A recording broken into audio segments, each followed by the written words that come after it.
Hey guys, it's Tyler. I know I normally say this is HB and welcome to HB's world, but two things. One, I'm trying to keep it down because everyone's asleep, and two, this is kind of a serious video, something that kind of means a lot to me. Um, I was informed while I was at work this afternoon that one of the all-time greats, Roddy Piper, just passed away, and that really just, to be honest with you, the first couple hours I was kind of messed up about the whole thing because this guy had a big impact on my childhood. When I was a kid growing up as a wrestling fan, I was probably one of the biggest Boy Scouts you'd ever meet. Not literally, but I always cheered for the good guys, no matter who they were and how much kind of some of them sucked. And I always booed the bad guys, and I would always hate it when the bad guys beat the good guys down. Roddy Piper was kind of different when it came to something like that. He was really cool, to me anyway, and it just, something just didn't feel right. Me hating him. I mean, he was great at being a bad guy because he knew what buttons to push and how to get under people's skins, especially his opponents. And it was just really cool to like him, and it's just something I'm not going to forget. Especially, probably one of the greatest things about him is if you go back and watch his original promos. I'm talking about before he even went to the WWE. I'm talking about NWA, AWA. Like, look at his promos. He was like way ahead of his time. CM Punk wishes he could be like him. Couldn't hold a candle. And it just came off naturally. It came off as energetic, entertaining, but not, the typical over the top, I'm gonna break you in the stuff like that, stuff that y'all be used to hearing way back then. Roddy was never like that. And that's another thing that really drew me in about him. And of course, the kilt, when I was a kid, I really didn't know what that was. And I was like, Mom, why is this guy wearing a dress? It's like, because he's Scottish. And only Scottish I've ever seen that didn't have a Scottish accent, so who knew? Probably one of my favorite memories about him was, the first WrestleMania was one thing. The whole smashing the coconut over Jimmy Snuka's head was another thing. There's two things that stick out in my mind when it comes to my favorite things about Roddy Piper.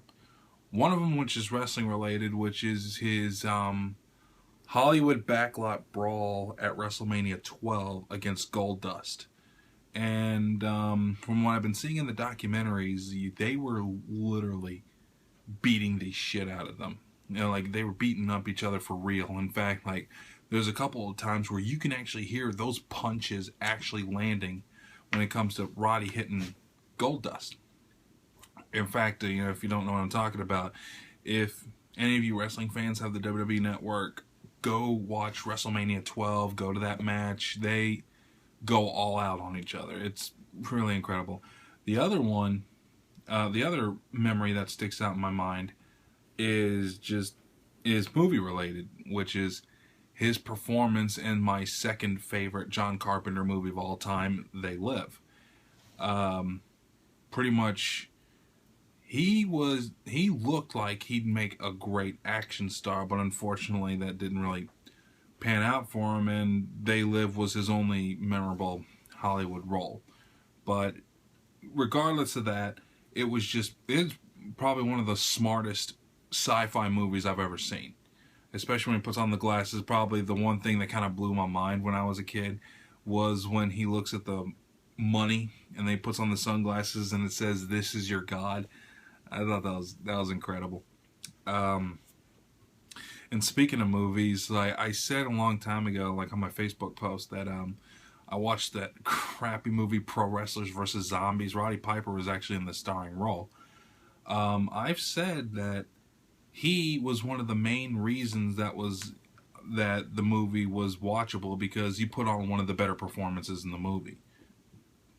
And probably my favorite line that he says, which isn't saying much, but it's still a pretty good line because he kind of brings up his own personal history when it comes to that. When he's about to fight the zombies, I think his line was, "I beat cancer, this is nothing." And I just thought that was just great because a lot of people probably forgot about that, but Roddy Piper was a cancer survivor. He was diagnosed with Hodgkin's lymphoma years ago, and he survived it. And that was like incredible that he would survive something like that. And actually, I don't think he's the only wrestler that survived cancer. I think Hacksaw Jim Duggan did too. Another thing that sticks out with me is the Piper's Pit segments, which was always fun to watch, even when they brought it back to like for guest spots on Monday Night Raw and everything along those lines. You know, he was always fun to watch. He was always entertaining, and not a whole lot of wrestlers like could hold a candle to him when it came to his mic work. Probably the only downside to him is the fact that not once did he ever get a run as a WWE champion. And to me, that's kind of a crime, but at the same time, I think they made up for it by letting him have a pretty damn good run as the Intercontinental Champion. Now, a lot of people, if you're just now becoming a pro wrestling fan, a lot of people don't tend to realize that way back then, especially when Roddy was around, the Intercontinental Champion, that was back when it meant something. Like, that was the workers' title. You know, I think Triple H said it best. When the WWE champion, like Hulk Hogan, he would only have like 5-minute matches and spend the rest of the 30 minutes posing in the ring. The Intercontinental title matches, those are the workers' titles. Those are the ones that actually put on incredible performances and actual legit wrestling matches. And pretty much Roddy Piper winning that, that made a hell of a career. And on top of that, you know, being in the Hall of Fame class of 2005 really helped out a lot. And to be honest with you, just there was nobody like him. There isn't going to be anybody like him. To be honest with you, anyone who tries to emulate them, that's all they are. They're just a bunch of imitators that, you know, can't hold a candle to the magic that he brought to our screens, to the ring, to the microphone, what have you. You know, he was an incredible human being from what I've heard, and also from what I heard, he was a great family man. He had brilliant ring psychology, and everyone looked up to him. Hell, I looked up to him in a way. He was definitely a man that, you know, as he once said, just when you think that you have the answers, I change the questions. Well, my favorite quote, "I've come here to chew bubblegum and kick ass, and I'm all out of bubblegum." And I don't know, I tried to think of a clever, you know, segue into that, but I don't know, that's just a brilliant line. And I think from what I heard, he actually, that line was actually improvised in They Live. But yeah, Roddy will, that leaves a big hole in the wrestling business of great legends of when we were kids, you know, growing up. You know, it leaves a big hole, and especially considering, like, even months prior to this, we lost Dusty Rhodes. And earlier in the year, we also lost Vern Gagne. We're losing these great people who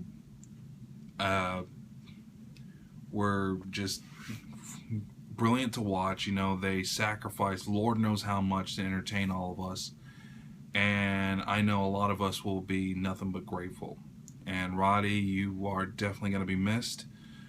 I hope you're giving God the business up there with your little mic work, because that'd be fun to see. You know, be talking like this and then maybe smash God's head with a coconut, and I'm pretty sure I'm going to piss off the Christian freaks about that. But, yeah. you're definitely going to be missed. My condolences go out to his family and anyone else who's affected greatly by this. And I hope to one day see you. You know, it's a damn shame that I never got to meet this guy. You know, I'm pretty sure he would have been one of the greatest people I could have met. You'll be missed, Roddy. Thanks for everything.